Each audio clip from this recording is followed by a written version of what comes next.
Welcome to the Salmon Runs YouTube. Enjoy the video. In this video, I will show you how to make a delicious Yoruba stew for rice using an easy method. We will start by gathering our fresh ingredients like ripe tomatoes, vibrant bell peppers, and pungent onions. You will also need a good quality oil, either palm or vegetable, and your choice of protein, perhaps some tender beef or chicken. Don't forget the essential seasonings to bring out all the wonderful flavors.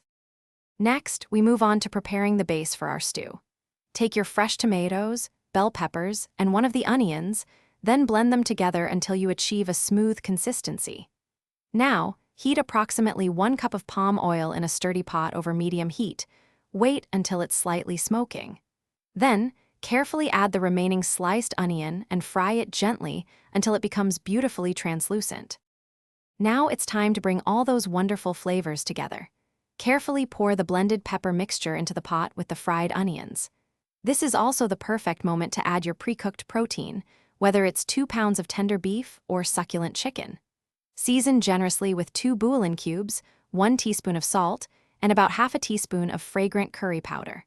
Let it simmer gently on medium-low heat for at least 30 minutes, allowing the flavors to meld beautifully. You'll know your Yoruba stew is perfectly cooked when the oil begins to float to the top and the sauce has thickened to a rich consistency. This indicates that all the flavors have fully developed. Serve this incredibly delicious and aromatic stew piping hot over a bed of fluffy white rice. For an extra touch, you can garnish it with some fresh parsley or cilantro, enhancing both its taste and visual appeal. Enjoy your homemade meal. Thanks for watching. Consider subscribing if we helped you.